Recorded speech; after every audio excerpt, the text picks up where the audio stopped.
Ladies and gentlemen, good day and welcome to Kfin Q2 and H1 FY2026 earnings conference call, hosted by IIFL Capital Services Limited.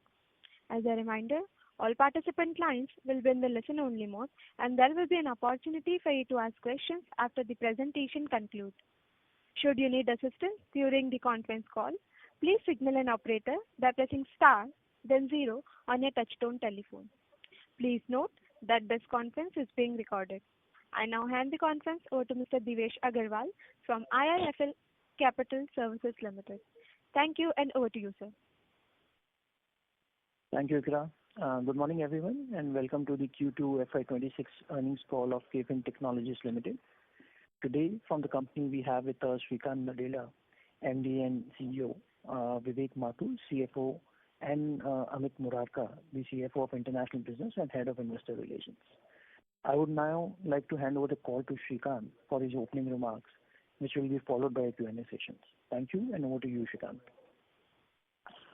Thank you so very much, Devesh. Very good morning and a very warm welcome to one and all. Happy Diwali and a wonderful festive season that has just gone by and then ahead of ourselves. The festival season, typically augurs good news for most Indians. It has been no different for Kfin Tech. We have completed Q2, yet another successful quarter, marked by a fairly, a well-rounded performance across various aspects of our business: client acquisition, revenue generation, cost optimization through margin expansion, new client logos, expansion into newer businesses, launch of new products, and acquisition, so to speak. So it's been a fairly, a busy quarter for us. We have seen amidst, fairly volatile markets, we have delivered results which we believe we are reasonably satisfied with. As always, there is always room for improvement, and that's what we continue to learn. We continue to be the country's largest registrar and transfer agent by a mile in terms of number of clients, in terms of mutual funds, number of the quantum of market share issuer solutions, number of clients in alternate investment funds, fastest growing CRA natural pension system, and the only registrar who is globally present. To augment and to add means to our vision, which I continue to deliver, is for Kfin Tech to be the first large global fund administrator coming out of India. We have completed the acquisition of Kfin Fund Services, headquartered in Singapore, into this month, and that marks a very important milestone, for us. As you have all seen, these have all been fairly focused and purposefully orchestrated, buy versus build strategies that we've been adopting for a fair period of time. Whether it is acquisition of Hexagram because we needed fund accounting capabilities, acquisition of Webile, largely for mobility capabilities, but leveraging in-house capabilities from what we believe is core to us, which is data. We built our own big data platforms, cloud capabilities, so on and so forth. And internationally, whilst we drive our organic growth in the form of public market funds, we believed that for the private market funds, it was always a better strategy to acquire an entity outside of India, and that marks the closure of that first step towards the direction in terms of acquisition of fund services. Overall, we have expanded our footprint in mutual funds in India as well. We have signed up with Lakshya Mutual Fund. There have been some concerns that some of you have expressed in terms of a little bit of tapering off of new client logos. You'll be happy to hear that we have won 4 out of 4 last mutual fund mandates that have launched in India, in addition to transitioning one. And that, of course, will only be a medium to long-term revenue creating topic, as I continue to believe that a new launch, a new mutual fund will only add revenue maybe 3 years from the day of signing up, 3 to 4 years, and all depending upon how they perform. So it is critically important that we stay focused in terms of helping our current clients to grow faster through technological innovation, through partners, producting and platforming, so on and so forth. We have launched Ignite, as you all know, into the previous quarter. It has found its way into every nook and corner of the country, every distributor, every partner. Just yesterday, we had a wonderful event in Bangalore, with Money Control, where we have, again, worked with a whole lot of distributors. We launched Iris as a product on the platform, entirely creating a new ecosystem for partners, for financial intermediaries. Think of it like an urban clap, for various, skilled workers. So this is going to be a similar such platform, for financial intermediaries who would be able to enhance their livelihood by way of selling multiple asset classes, and it will also help every single citizen of India, because you now have a single individual who can solve for nearly every financial needs one person may have, whether it is fixed deposits, mutual funds, pensions, loans, credit cards, what have you. Right. So that's mutual funds in terms of, in addition to new client logo additions. We continue to outpace industry in terms of the AUM. We have marginally been better off than the overall industry. Of course, one area that we are watchful about is on the equity growth. Needless to say, I think some of the larger asset management companies serviced by our by our friends in Chennai, have been growing much faster on the equity. Given they have a much larger base, it's understandable. But that said, what I take heart is in the fact that it's a secular growth at our end in terms of every AMC growing much, much faster. And that's resulted, as you could see, in the overall yield actually getting better in comparison to Q1. So I guess that's the difference between, en masse, all AMCs growing together versus Q large, growing at any one point in time.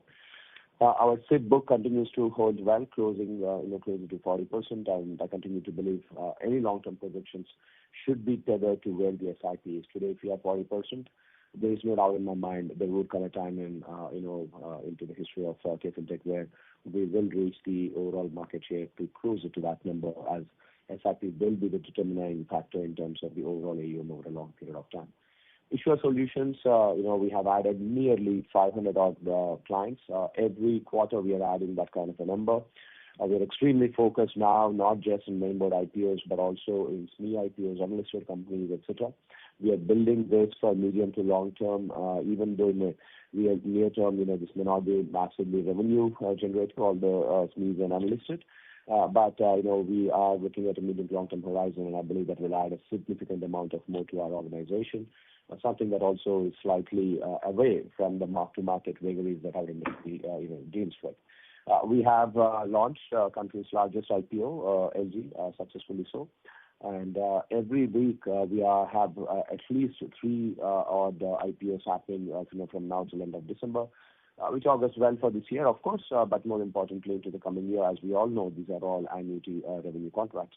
Also happy to inform you that we have transitioned a very large mandate in the form of BPCL, which is large in terms of the corporate registry business, and then we have several in the pipeline in terms of transitions. In the international and other solutions, we have added several new logos and several clients yet to go live. Overall, business continues to be well. Of course, the AUM growth is probably not as large as one would have expected, at least in relation to India. And given our contracts have minimum, billing, subject to them reaching a particular AUM, and as the AMCs grow beyond the threshold is when we'll grow faster. At this point in time, our growth is nearly entirely hinged on new client addition, which is adding more revenue.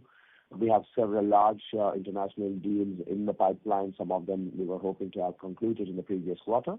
But there is always a timing difference with large deals, with the festive season, so on and so forth. But into this coming quarter, we're looking at some large deals to be signed. Central Record Keeping Agency, National Pension System is a very, very interesting piece of work. Again, on a medium to long-term basis, I believe it's a very important line of business in terms of the margin that it can contribute as well as the revenue it can grow. There have been, for a change, tailwinds in the form of, regulatory changes for pensions, which will augment our revenue, where the regulator has permitted basis points driven charging on a much like that of our mutual funds, as against a fixed fee per plan, which was the situation back in the day. We continue to grow at 3 times the pace of the industry, and we have crossed a double-digit number. We are 10.3% in the overall industry, participating nearly entirely only on private markets. So that clearly explains to you in terms of our market share in the private sector, is at least 4 times that of the overall industry. And, this is an area we will continue to invest our time, effort, and money as India will continue to become a large pensionable society. AIS, we crossed 1.8 trillion. I think, we will cross 2 trillion by the next time I speak easily.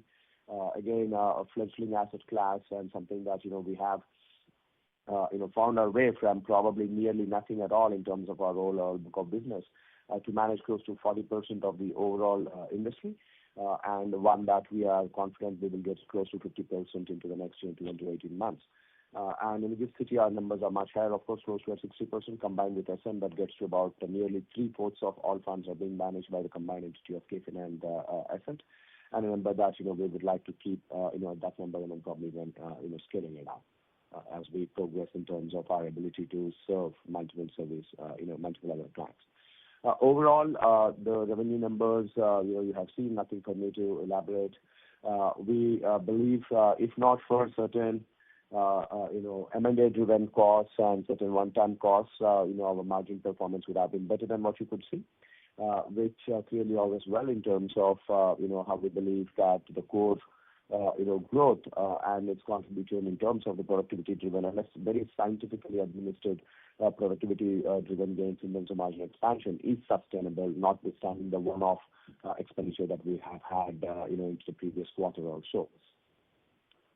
We have, continuing to be invested in our tech solution, as I always believe that, managing a business like this, which has a very strong dependency on how the markets perform and how our clients perform, both of which may not necessarily be entirely in our hands. We have to do and orchestrate things that are controllable in our own, hands. And part of that was value-added solutions in the form of tech-driven revenue. And, we have continued to expand our, big data solutions to the industry, both for our clients as well as, for several other industries. And we have another one large data contract to the previous quarter, and then we have several that we are talking about at this moment in time. Hopefully we'll fructify in very quick time. But overall, value-added solutions as a business continues to expand about 40-odd%, year on year, and we believe that it can grow faster than that into the coming years as well. We have signed some very interesting contracts in international space, some with trustees, some not with asset management companies, which gives us a foray into incidental and ancillary industries, but nearly entirely depending in terms of fund servicing aspects of it, and reveal the details as to how that is progressing. Continue to expand, on the wealth as well. We have signed, expansion of current platforms with some newer clients, and having successfully gone live with many a client. The platform has proven its merit and worth, and we have now customized it to fully to be globally ready in terms of being a multi-currency, multi-geography, and multi-asset. And we are currently in talks with some of the clients in Singapore and in Philippines. And given it operates in a slightly non-regulated space and scope for expansion being far higher, I'm hoping that into the coming few quarters, we'll have more to talk about the wealth space. Again, probably one of the newer sector that we've been in, but one of the things that I believe is probably the most promising in terms of the growth potential, in addition to the international market, so to speak. So the overall AUMs, I think in a very tepid quarter, the net flows continue to be holding up. The SIP book continues to be resilient and strong. And, with markets turning the corner, which I think is probably happening around now, and with good earnings season, I'd like to believe that we have better days ahead in terms of certain market gains in addition to net flows continuing to expand. And hopefully that will augur better in terms of the margins and top line as well. And given much of our alternate investment funds are also in Cat 3 model, mark-to-market gains in AIF, also will be advantageous to us. Clearly, all the Cat 3 funds are nearly public market invested, and hence I'm expecting an AUM expansion and hence a revenue expansion, based on that into the coming quarter as well. We have seen a slight degrowth in the number of folios in issuer solutions into the past quarter. Now, in spite and despite of that, we have grown, quarter sequentially and year-on-year, much higher than in the previous year. And that's largely a symptom of new client additions and transitions. Now, again, with the markets turning the corner, I expect retail investors to come back. As that happens, it will have the dual advantage of, annuity driven growth because of several new logo additions and more IPOs coming every single week. We're going to be doing about 2 to 3 IPOs every single week from here till pretty much end of December. And with net new folio addition, that also should add well to the issuer solutions. And again, better earnings by the corporate India translates to better corporate actions, which hopefully will mean that into the Q3 and Q4 will be better positioned in terms of corporate action-driven revenue that will come in the issuer solutions business. So that's broadly my key update. Ascent, I'll just take a minute and then I'll turn it over to Vivek. It's been in works for a fair period of time, and given their presence in about 18 geographies and moderated and regulated by about 7 different regulators, it was a bit of a task. We were hoping to conclude it in the previous quarter, but that's all right. We've done it into this, and hence we'll be able to consolidate our books into the coming quarter. We have had a very, very engaging workshop, with acquisition in Malaysia. In the previous quarter, several of Kfin leaders and Ascent leaders together chalked out a strategy in terms of top-line expansion, looking at areas in terms of cost optimization, whether it is a consolidation of real estate, consolidation of tech assets, consolidation of human assets, so on and so forth, with a view for margin expansion and a more concerted delivery mechanism that together we could orchestrate. We have a very well-defined plan in terms of how to make this 1+1 acquisition, not 2, but then double-digit acquisition in terms of leveraging the synergies that both the entities have against each other. So into the coming quarters, obviously the consolidation will happen, both the financials as well as the rest of the work. Very, very pleased with the quality of talent we have with that organization. There is a lot that my teams will learn on private mandate space. There's a lot that Ascent teams would learn in terms of our technology capabilities and how we can scale up globally now that we are present in about 18+ countries. We have a few more that we will be starting into the coming year, if not into the coming quarters. Lastly, I think in the overall international space, large mandate transaction has been a topic of discussion. Whilst we have signed with Arin last year, which you all know is a reasonably large deal, we have 3 to 4 such deals in the making at this moment in time. In fact, we are taking pensions on the back of our national pension system platform, which is called Suprema, to parts of Philippines and into parts of Asia, where we are seeing reasonable impetus in terms of the local governments pushing for very highly pensionable societies in that part of the world. So hopefully in time, there will be some good news that we will be able to announce here as well. So that's broadly the key highlights. And just one last thing in terms of the Finex as a program, which is our replatforming of our core business. It's progressed quite swiftly into the previous quarter, and we have now launched, or rather have gone live, 2 out of the 16 modules of Finex, which is what is going to give us the confidence, which has given us confidence in terms of our capability to completely replatform a 40-year-old tech platform on which nearly 50% of retail investors and about close to 30+ trillion rupees of AUM is being managed. It's not an easy task, and we believe that from here on it will accelerate, and that should give us hopefully the next levels in terms of better client servicing, faster go-to-market strategies, significant growth for our clients in the form of our capabilities to deliver faster digital solutions, and hopefully some amount of productivity to run margin expansion as well. So that's broadly me. I'm going to turn it over to Vivek, and I'll come back for questions later. Thank you. Vivek? Thank you, Shrikant. Good morning, everyone. About the financial results for the half year ended September 2025.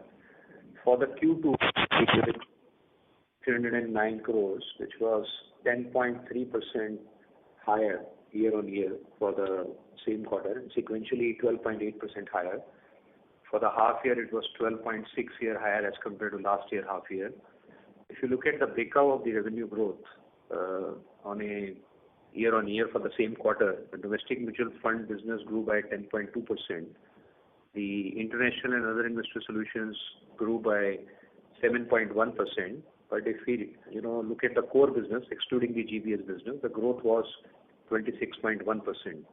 Within that, the global fund solutions growth was 14%.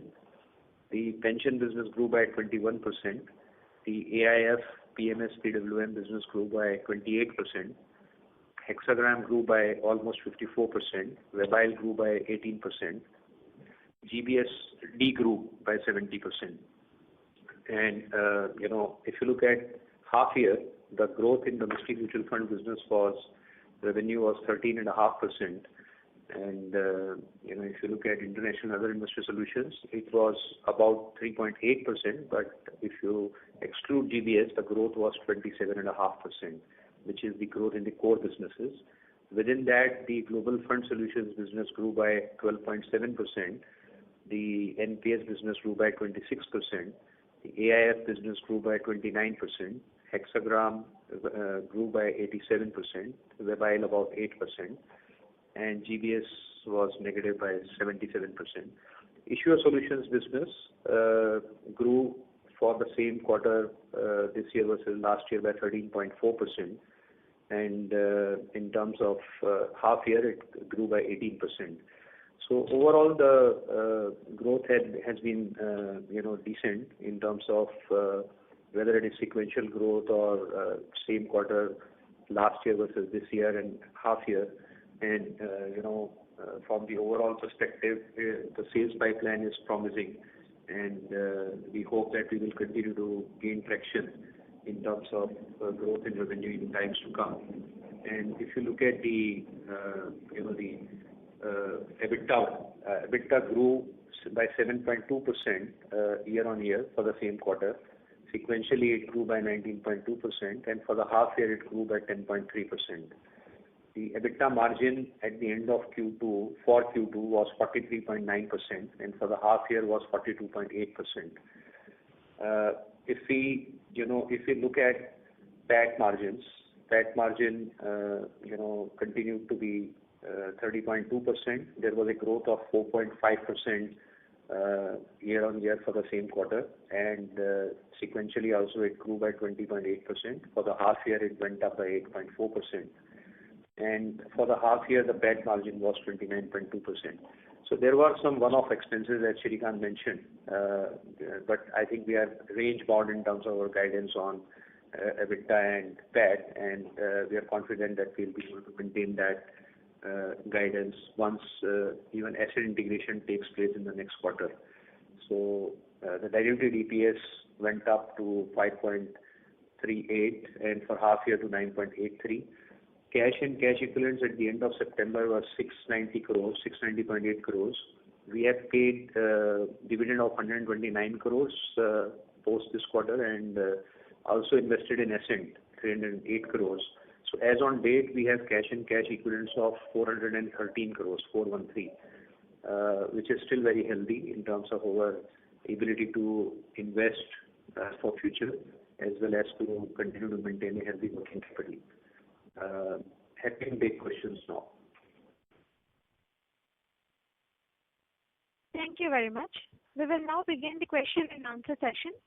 Anyone who wishes to ask a question may press star and one on their touchtone telephone. If you wish to remove yourself from the question queue, you may press star and two. Participants are requested to use handsets while asking a question. Ladies and gentlemen, in order to ensure that the management will be able to address questions from all the participants in the conference, kindly limit your questions to 2 per participant. Should you have a follow-up question, please rejoin the queue. Ladies and gentlemen, We will wait for a moment while the question queue assembles.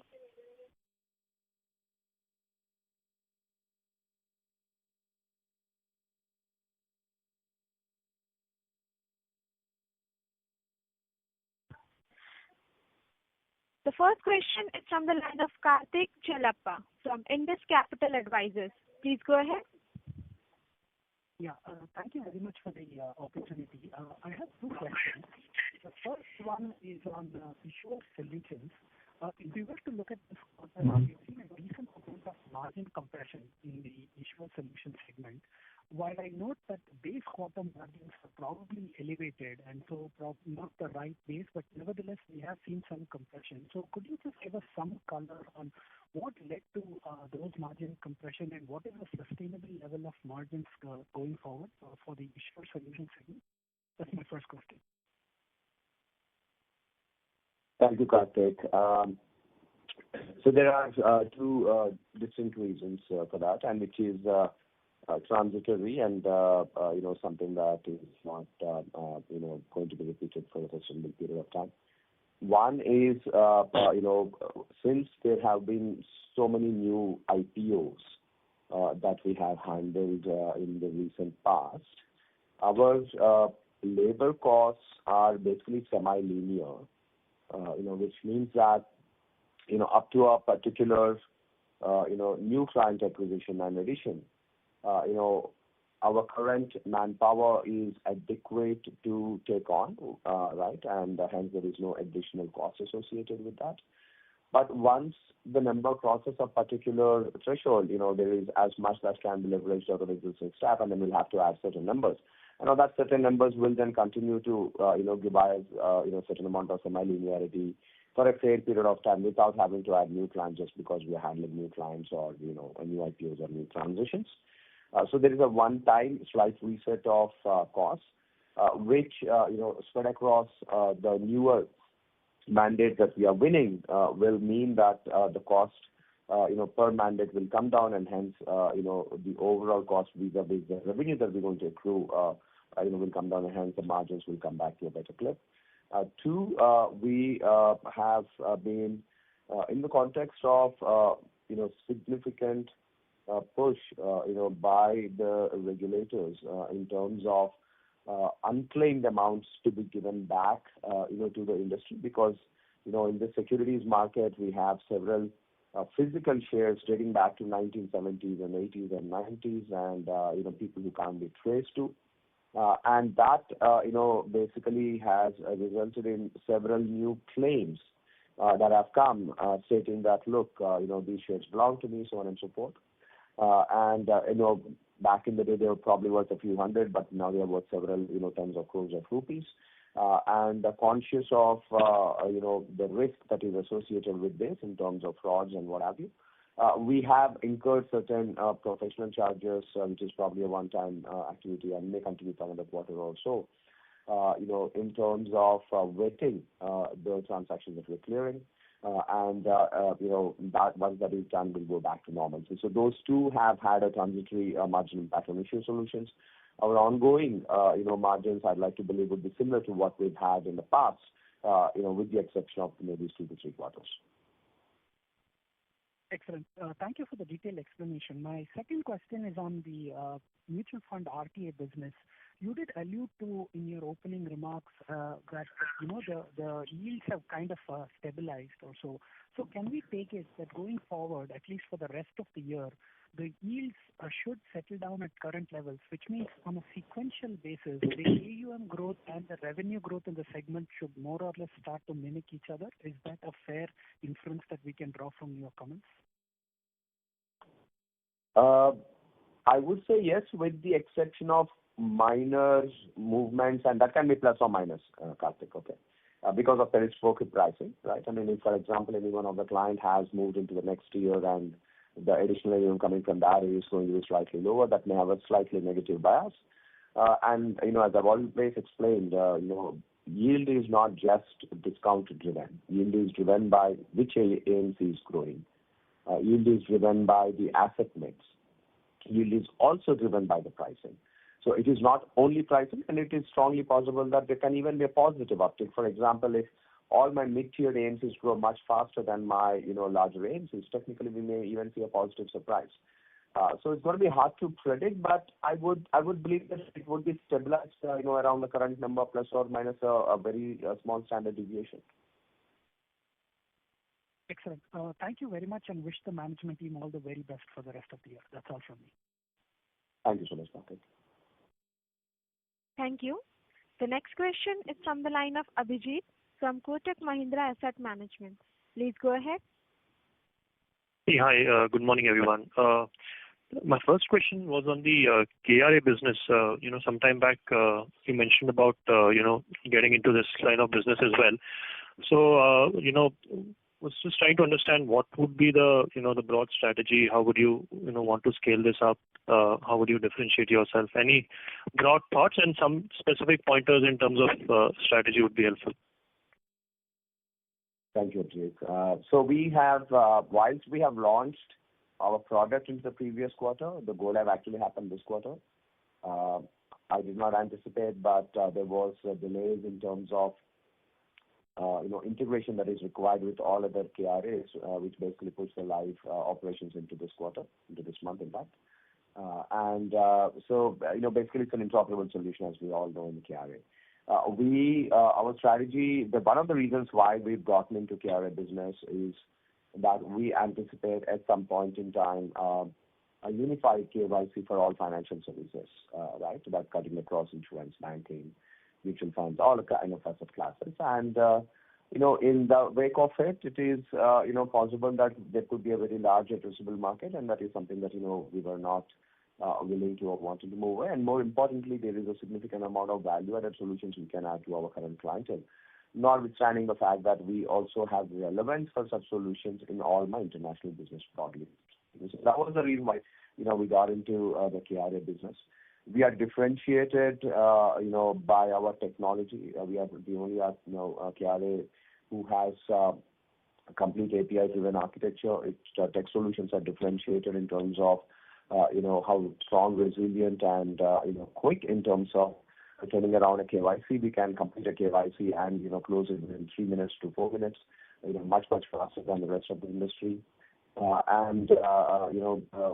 have integrated fully with the industry platforms such as MFU, and with most of our clients have started leveraging our KRA, who were otherwise using the third-party KRA, so to speak. So we believe that this is phase one, by the way, Abhijit, which is basically provide like-to-like solutions backed with superior technology and far better pricing strategy given our frugal engineering capabilities. But our phase two is works, and something that will go live soon is going to bring in concepts of tokenization to the industry. I'm very personally invested to, transform this business. Today, if you see, you get our insurance policy, you need a KYC, you need open a bank account, you go for a loan, you get a mutual funds, you get something else. Now, the same person gets KYC done, 4, 5, 6, 7 different times. And with minor modifications, everybody ends up spending money. So there is a significant amount of industry cost, on a topic which is technically not value adding to anybody. It is a very important element in terms of regulation, no doubt about it. But it doesn't add any value, it doesn't make anybody rich, very simply put. Probably it only makes rich to the intermediaries to that extent. So the tokenization concept basically summarily disintermediates some of that. I would speak more about it, when we are closer to launch, but that's something that's probably a global first, in fact, as we will be leveraging, probably the most often used words but rarely deployed items, that is the blockchain technology on a complete tokenization solution for the KRA business. So simply put, go-to-market strategy has started. We have onboarded some of our clients. We have started onboarding several, fintech distributors, because in today's world, much of the net new investor addition to the industry comes from these large, tech platforms, distributors and brokers. We integrated with them. We integrated with the industry body. And, we are, in fact, working now with the rest of the world, for example, with the regulators in Malaysia and so on and so forth, because they do not have such concepts of interoperability or have you. And we want to take what we have done that's here to the rest of the world. One, it will benefit the local ecosystem. It obviously is also a good opportunity for us to have our financial goal there. Thanks for the detailed response, Srikanth. And then just one more, again, a slightly broader question. It's been a phenomenal turnaround, when we look back at the journey over the last 5 years. And in that context, would be useful to get some perspectives on your own, thought process or thoughts on, continuing to lead the organization over the next, many more years. Any thoughts there would be super helpful. Interesting question. This is, as I said, my vision was, obviously duly blessed by our promoters and our, shareholders and the board, had been to create a large global fund administrator from India. We have just started that journey. We are nowhere near, where we can get to. It's a $50 billion industry. And our contribution to that, as you know, is, basically, marginal or negligible at this point in time. So we are traversing that journey, and I hope to continue to have that opportunity to be able to position Kfin into that orbit. Got it, Srikanth. Thank you so much. Thank you. Thank you. The next question is from the line of Shrenik Mehta from Indo-Alps Wealth. Please go ahead. Hi, Srikanth. My question is about the international operations. So with the now Ascent coming into the picture, how do you see this business over the next few years? Do you see really that international business could overtake the domestic operations in the next few years? So let's do the math. International business today, should be equated, I guess, with mutual fund business plus AIF, right? And that is what my international business is also going to be. If you add up India mutual funds and AIF business, and equate that with Kfin's own organic international business with that of Ascent's members, right? I don't see a scenario where the international business will overtake domestic in the next 2 to 3 years. I think that gap is too large and too wide. India's mutual fund business itself, is growing at a very fast rate. We continue to expand at 15 to 20%, which is not a small number at all on a base. And given we have a very large amount of financial inclusion to be driven, so I expect there is a fair amount of growth still left behind here. Now, our international, however, definitely no doubt is growing faster than domestic, right? I think we're growing at about 30% plus. So is Ascent. Domestic mutual funds growing between mid-teens to late teens will mean, and if these two continue to grow exactly around the same pace, there will be a point of convergence. Now, we have done Ascent's acquisition again, I know to repeat, not just to add simple, 1 plus 1 equals to 2, but then see if we can get to a double digit in terms of the value that we can drive through cross-sell, upsell, and leveraging each other's capabilities. There is no doubt in my mind that international will be bigger than the domestic. It's just logical, isn't it? The rest of the world has to be bigger than India, which it truly is. You have close to $200 trillion worth of funds elsewhere in the world. And, how much of that can you, win is just a matter of our execution capabilities. And over time, as you've seen, we continue to, what used to be a vision and, discussion probably 2.5 years back when we started having these calls, today much of that has been fructified.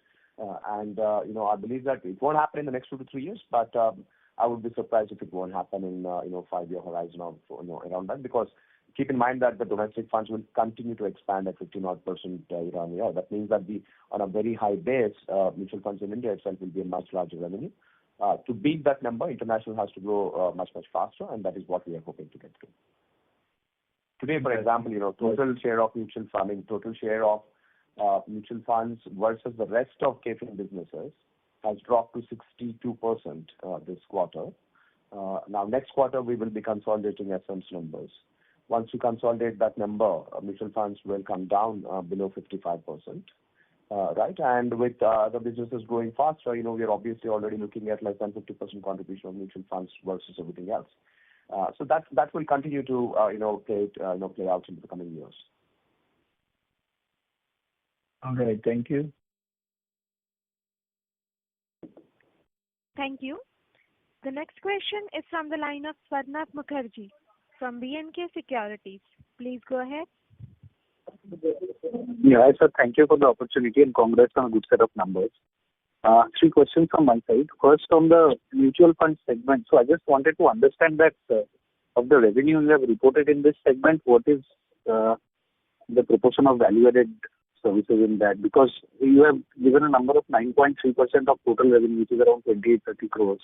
So out of that, how much pertains to mutual fund, if you can give, so that we have like a better clarity in terms of how the AUM-based yields developed over the quarter. Because last quarter there was a squeeze, so some color on that would be helpful, whether it is stabilizing at that level and how much is the value-added services component. That is the first question. Second is in terms of the folios in the issuer solution. So that number has been stagnating over the last, I think, couple of quarters, despite I think you have done like around 24 odd IPOs in 1H. So I just wanted to understand, I mean, are like a part of the IPOs or this quarter which you have done, those folios are going to get added next quarter, or is there slippages happening from our existing pool? Because I can understand that there, the number of folios going down maybe in 1Q or the prior periods because markets were not doing well. But now that markets have started to recover to an extent, I'm not able to triangulate why this number is remaining stagnant. So some color on that would be useful. Thirdly, on Ascent, the AUM growth from what you have reported at the end of last quarter and what you have reported this quarter, I mean, the growth looks maybe slightly lower than what it used to be over 2-3 quarters prior, and also the cost structure seems to be continuing to look heavy. So some color on these two would also be helpful. Thank you. I will request Vivek or Amit to answer first and the third. I will just quickly answer the folio bit, which I have quickly done. Obviously, looking at Q2 numbers, the markets were definitely volatile. There has been a reasonable amount of exodus of retail investors away from the industry. And there is precious little as an organization and management we can do in terms of folio expansion. What we can do, however, is keep winning a lot of new clients, right? Keep transitioning clients. That's the only thing that is in our hands. How the retail investors would, invest in the markets or not, multiple factors play into it. Now, markets have turned around largely in the last, 3 to 4 weeks, I think.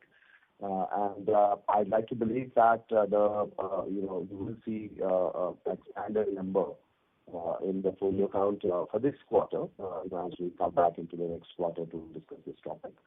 I do believe that it's a one-time activity, and more number of IPOs also will bring in additional retail investors.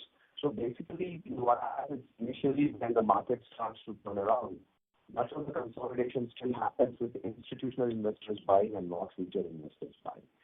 So though it may appear that the markets have turned around, but it's largely because the large FIIs, DIIs, etc. buying out, at bargain prices because of the markets were down in the past 2 quarters.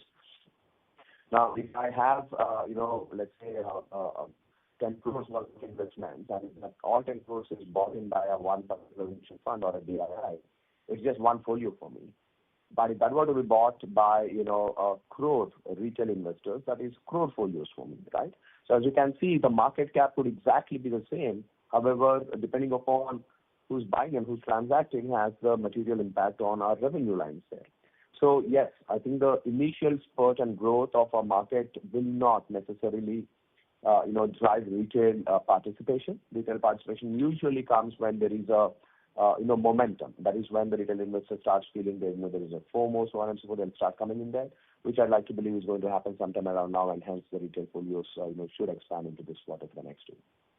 I request Vivek and Amit to cover the aspects on the VAS revenue and on the Ascent numbers. Sure, Shrikant. On the MF VAS revenue, it's currently 5% of the MF revenue, and we expect that it will continue to grow. It has been growing steadily. It was about 4.8 in the first quarter. It has grown to 5.2% in this quarter. And on the question on Ascent numbers, there is a one-time 2.8 million hit they have taken. And out of 2.8, 2.1 million relates to staff retention because of the transaction. We wanted them to make sure that the core staff continues and there is a retention plan around it. And another 0.7 is transaction related cost. If we ignore this one time, they are same as in terms of achieving break even and a little bit of profit that they have made. I'll also add points here, look, I mean, the pipeline, with Ascent, the book also being very, very strong. We don't see, any slippages out over there as well. And in this kind of a business, what happens that, while you have been acquiring the private mandates and all, I mean, it also kind of needs to tie up with, the time when the fund gets launched into the market, and which allows you to start the operation and start booking the revenue as well. So it's more about the timing difference rather than getting a perception that there is a softness in the quarter and all, which kind of picks up as we move into the subsequent month and the periods and all. Okay, understood. That's very helpful. Just quickly, I mean, this one-off costs are done, right? So next quarter would be a cleaner quarter? Yes. I mean, the reason being because, I mean, these are all part of the transaction related, the structure that we kind of agreed with, the scheme over there. So all of those things have already been factored in, and this quarter onwards, when we start consolidating, we don't expect any kind of, these kind of write-offs, basically the one-offs into the books and all. Okay, understood. Very helpful. Thank you so much. All the best. Thank you. Thank you. The next question is from the line of Dipanjan Ghosh from Citigroup. Please go ahead. Hi, hope I'm audible. Just few questions from my side. First, going back to the previous participant's question on Ascent, if I were to look at their gross realizations, it is with the basis points of average AUM, that seems to have been on a downward trajectory for some quarters. I understand that there was a large deal that happened last year. So just wanted to get some color on what is really driving this realization downward trajectory, and how to really think of it going ahead. Second, I see there has been some restatement of Ascent's 2024 EBITDA numbers. So if you can give some color on the purpose of the restatement and what really happened out there. Third question is on your domestic mutual fund business. I understand that there are occasional discounts or renegotiations that happen every now and then. But at least for the next, let's say, 12 to 18 months, is there a visibility on relative stability of this number, X of any telescopic pricing impact? And the last question is on the cost part. I mean, given that you have been kind of upgrading or kind of scaling up your capabilities across various business lines, how should one think of incremental employee growth? I see that number of IT engineers in your ecosystem continues to increase. So is there a case where there can be some sort of higher employee cost that kind of gets built in over a period of time? Thanks.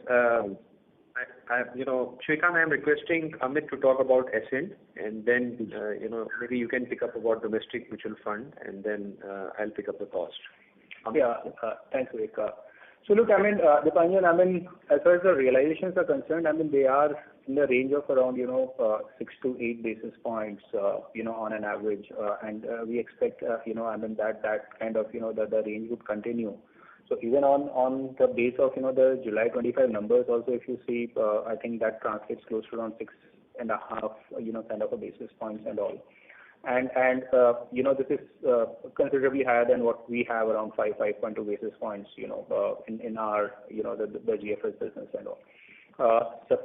Secondly, I mean, with respect to your questions on the restatement for the FY24 numbers, I mean those numbers it takes time for the audit to get completed, given that, you need to stitch up the numbers for, these 18 odd jurisdictions and all. So, by the time the numbers were available when we announced the results, for the previous, the period and all, I mean, these numbers are still unaudited.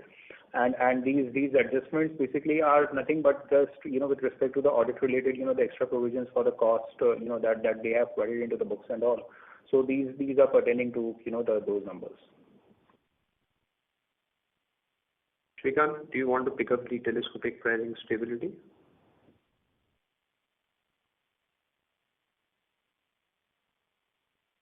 Can you hear us?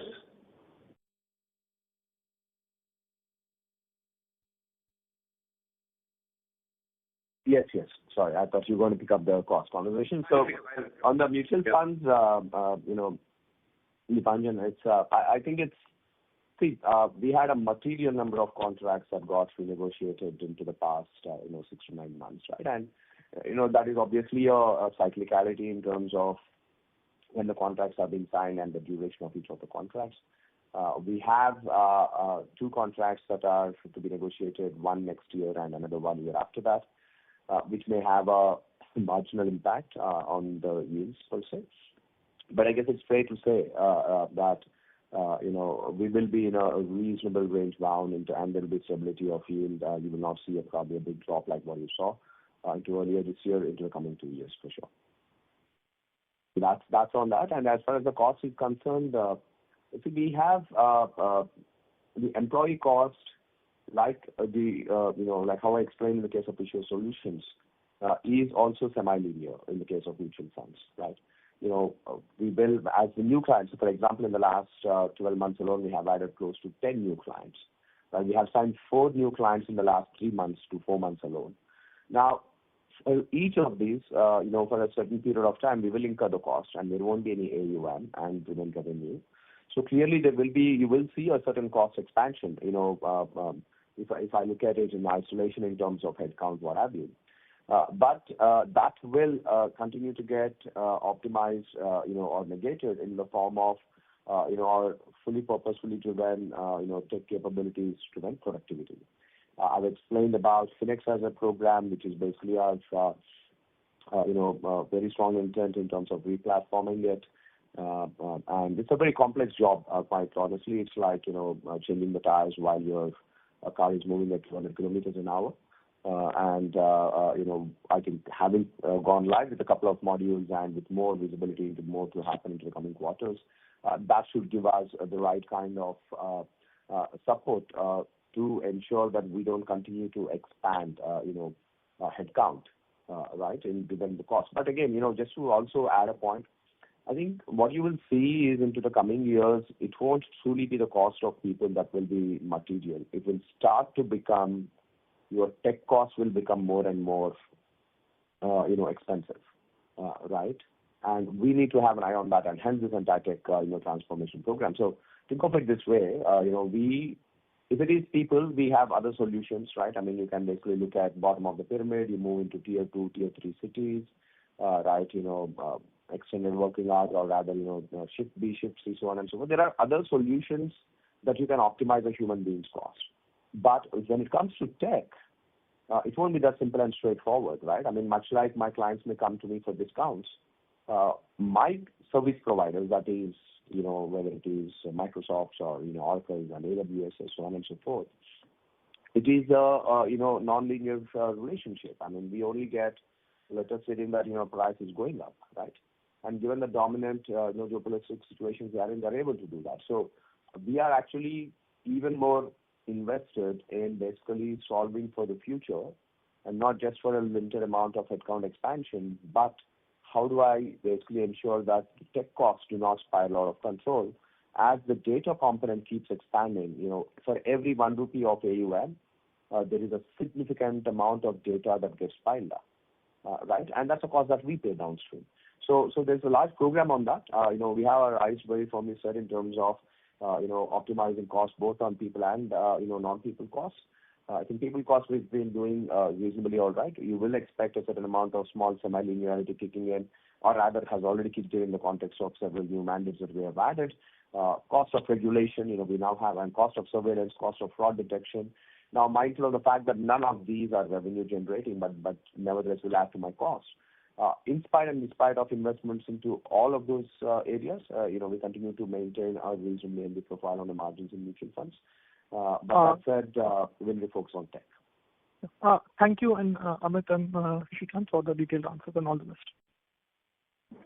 Thank you, Dipanjan. Just wanted to add to what Srikanth mentioned. You talked about the telescopic pricing stability. You will continue to see telescopic-based pricing reduction in yield of about 3.5 to 4% every year as the AUM goes up.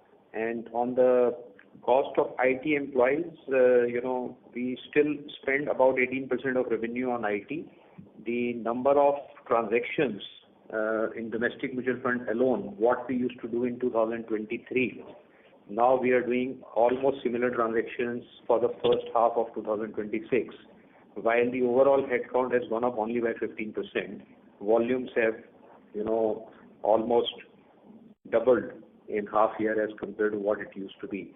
So investment in IT is playing out in terms of reducing the investment in manpower, and investment in technology will continue in future as well. So just to add to Vik's point, Dipanjan, just to clarify here, the yield compression is year on year we are talking about on an annual basis. So this is not, just taking the cue out of your question and the previous participants' questions and also, so there is no, so we are not talking about any sequential pressure on the yields in the Q3 and the Q4 and all.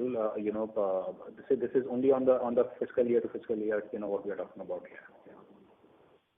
Got it. Thank you, Amit and Vivek. Thanks. Thank you. The next question is from the line of Mohit Mangal from Centrum. Please go ahead. Yeah, thanks for the opportunity. I've got two questions. So actually, I was looking at your international operations, where a meaningful portion now comes from the GIFT City. So I wanted to understand how the underlying economics compare, say a fund administration pricing for a Malaysian client versus similar work done for a client in GIFT City. So how does the pricing and margin profile differ? That's question number one. Question number two, continuing the question on Ascent, basically the top line numbers look very impressive. And I think you told that there has been one-off this quarter as well. My question is that how confident are we about sustaining or achieving a certain EBITDA margin, and what is the time frame we should look into that? Yeah, that's it. So GIFT City funds, first of all, Kfin does not do private mandate administration except in few in Canada also. Our international business is mostly around mutual funds, pensions, private retirement schemes, as you're aware. So we then have to compare, I suppose, our GIFT City yield versus what Ascent generates in Singapore, etc. As Amit has already clarified, our yield is roughly about 6 to 7 odd basis points in international. That is what Ascent is driving. GIFT City would be no more than 2 to 2.5. So clearly, you're seeing a huge gap in terms of how Indian clients pay versus probably outside, and that's so about 2.5 odd basis points compared to 7 basis points international. Clearly, that will have a huge impact on the margin, right? Yes. And City fund in considerably will give you lower margin compared to international. So that is, however, that statement holds true when you have scale internationally. Otherwise, the cost of servicing a few funds also is much higher compared to the revenue, the basis points that you get. So I think that's what is basically what's playing out with Ascent at this point in time, which is that, we have crossed a certain set of funds that are needed in each of the geographies to have gotten breaken even at this point in time, and we'll continue to add margins from here now that the core base requirement has been met. But for now, obviously our margins in GIFT City will be higher than that of Ascent's margins elsewhere. But that is, that's just a scale conversation over the coming year or so. It will not change very differently. Okay.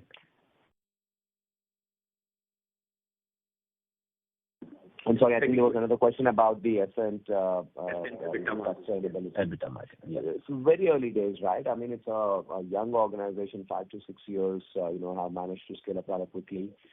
If you look at Kfin also and, start the continuum from 5 years back and see their Ascent, rather than Kfin looking from last 40 years, both of us have done similar, have traversed similar trajectory, which is, very strong vision, strategic intent, conviction, and support from the board and the promoters to invest in younger, faster growing businesses, to add more, to diversify risks, so on and so forth. So to that extent, our journey had been similar, and I think both of us are just getting started. So I see no worry in terms of sustainability. We are looking to accelerate from here rather than thinking about slowing down or maturing at this moment. Yeah. Right. No. So my question was that in terms of a break-even, right, EBITDA break-even, when it could be like kind of possible in any timeline if you could. So it's already positive. It's a bit of positive already. And with more scale in each of the geographies, operating geographies, it will turn, the profits will be in single digits, I'd like to believe, for this fiscal. And we have a very strong plan, operating plan to get into double-digit margins into the next year.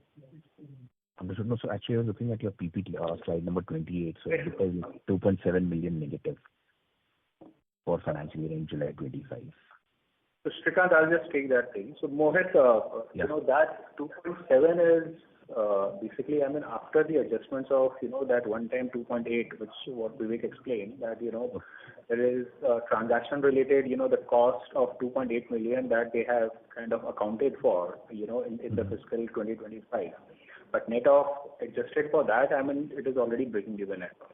Understood. No, I think that's helpful. Thanks, and wish you all the best. Thank you. The next question is from the line of Uday Pai from Investec. Please go ahead. Yeah, thank you for the opportunity. I have a couple of questions. Firstly, on Accent again. So your 9 months number of EBITDA was 0.3 million, and now full year adjusted for that M&A also, we are down by roughly 0.1 million. So we have actually declined in the last 3 months. So can you give any color on that? That's the first question. And the second question is on the NPS side. I think so Shrikant in his opening commentary mentioned that it would be moving to a AUM-based fee rather than a fixed fee structure. So can you give some more color on that as well? So those are the two questions. So that's 0.3 to 0.1, those are largely with respect to, again, we'll assign more to the transaction-related cost itself to the, so there are, with respect to the councils and the other, the diligence that they have taken on part of their side in terms of, the vendor DDs and all. So on account of that, the number of another 200 or, rather 300, thousand that has kind of, been added to that cost and all. But we expect that, going forward, these numbers will only improve, and more, it will more be a play on the operating leverage. Because as you add more scale, you won't need that many number of, the people with respect to the sales or the client relationship, the team and all. And even on the operations side, now, along with Kfin Tech, I think, the tech is something that will also provide them the leverage in terms of, taking the benefit out of it and then going and servicing rather than, deploying more people, at the job. So as we move into the subsequent period and all, as we have been saying that, FY26, it will be a bit, the neutral, in terms of the impact. And from the next year onwards and all, it will be, the EPS accretive as well. And as we move into the subsequent period and over the next 3 to 5 odd years, we believe, the company would come and fall in line with the Kfin Tech, the margin structures as well. Sure, sir. That helps. On the NPS side, if you can help. Yeah, I'll take that. So, the current pricing for pensions is something that each of the 3 operating CRAs, quote at the beginning of their license. And there is a requirement to renew your license once every 5 years or so. And the CRAs get an opportunity to revise upwards or downwards depending upon, their operating scale and margins, etc. Now, we basically, to simplify the numbers, basically Kfin charges roughly about 100 rupees per pran today, right? And I think total is around 114, 115, what have you. There is a regulatory requirement stating that in the current construct of the fixed fee, that everything needs to be capped at 100 rupees, which means that it is net neutral for us. It doesn't matter to us because we're already at 100, and if anything, we're able to add another 3-4% more to our current pricing. We're currently at 97 rupees. And, hence there can be slight upward revision in terms of the pricing that we can get. I think there is also, a proposal to increase right now it is fixed and flat at 100.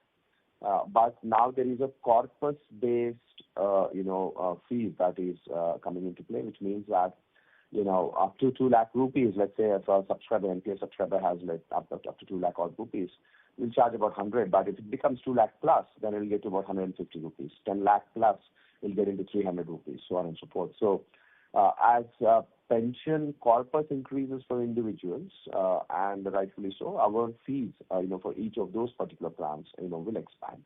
And there is a near-term upside. We are also going to see a small bump up in our revenue based on this particular structure. And that aside, there is also intent, not just an intent, actually a requirement to move into a basis point-based, pricing, which is something that we are still finalizing. I don't have the numbers that I can offer to you at this point in time. I think we are expected to publish into the next, 3 to 4 weeks. But all I can tell you at this moment in time is that it is going to be, accretive margin-wise, because it does not come with additional cost, but then, higher revenue on the pensions because of the AUM-based basis. And again, it is not just a near-term view. We'll have to look at this as a industry-wide view, how it is in terms of other businesses like mutual funds. As the AUM expands because of mark-to-market or the net inflows growing, there would be a part taking that we will be taking in the pensions as against a fixed fee construct. So that's my limited inputs at this point in time, but I'm in a better position to give you more specifics on the numbers as we finalize and work with the regulator and provide the slabs to the rest of the industry. Sure, sir, that helps. That's it from my side. Thank you. The next question is from the line of Sayyam Ranka from IIFL Capital Limited. Please go ahead. Hello, sir. First of all, congratulations for the good set of numbers. I would have 2 questions. Firstly, on the part of that in the new AIF segment, I can see that you have 3 new mandates. So could you share the potential as well as what could be the RTA economics over the same? So, no, not 3. We have won several mandates. We have won 50 plus in total. So taking our count to close to 650 odd mandates. The economics are same depending upon which mandate it is. We have moved away from fixed fee per scheme, so on and so forth. Everything is now basis points, much like mutual funds and now pensions as well. Depending upon the scope, if it is only transfer agency work, it will be about 1.5 basis points thereabouts. If it is transfer agency plus fund accounting, it will be around 2.5 to 3 basis points. And of course, market dynamics exist for each of the funds, so they can be plus or minus in each of depending upon which fund that you're looking at. But suffice us to say that as more and more funds get added, it gives us the opportunity to drive scale-driven efficiencies, which will be reflected in the margin expansion. We have completed our entire exalt build. Close to 80% of the funds are migrated onto that. Another 20% are going to get completed by end of this calendar year. And that is going to provide the near-term impetus in terms of the margin expansion in the alternatives. So yes, more clients, equals more margin, and same is the case with, moving into our newest platform called Exalt, which should happen in the next 2 months. Get it, sir. But pardon, I was asking on the SIF. I was emphasizing on the SIF mandate. Oh, my apologies. SIF mandates are 20. Yes, yeah. So the SIF mandates basically mirror mutual fund mandates. So our commercials are same as what's there in the equity. I mean, if it is equity, it is equity. So the pricing is same. Costing initially could be slightly higher, given it's just a brand new asset and there's a lot of different regulation that needs to be complied with, and we need to train manpower, so on and so forth. So in the near term, it could be slightly lower, but in the medium to long term basis, I expect SIF to be similar or marginally better than pure play equity mutual funds, simply because the quantum of transactions won't be as high.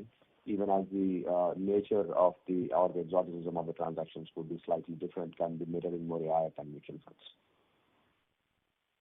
Get it, sir. Thank you on that. Secondly, I would like to ask on the KRA business.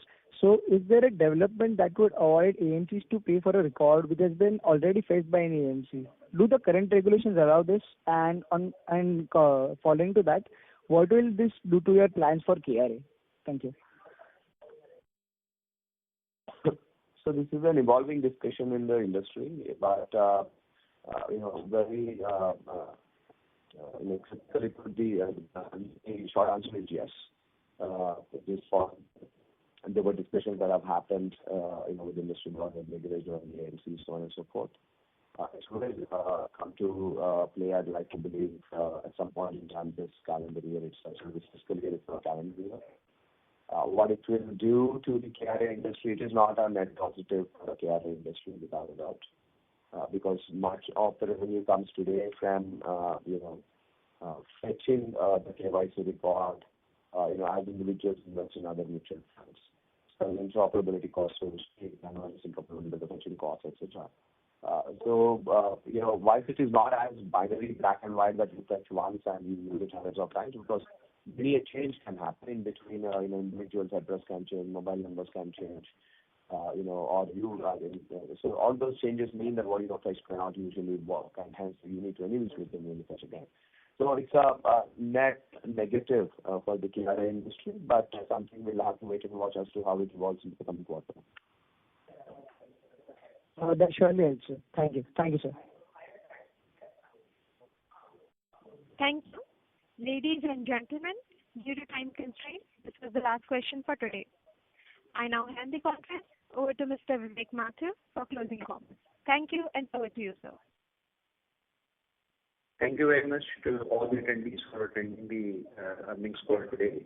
We continue to put in our best efforts to grow the company both from the top line and bottom line perspective. Our guidance holds good in terms of EBITDA margin of 40 to 45%.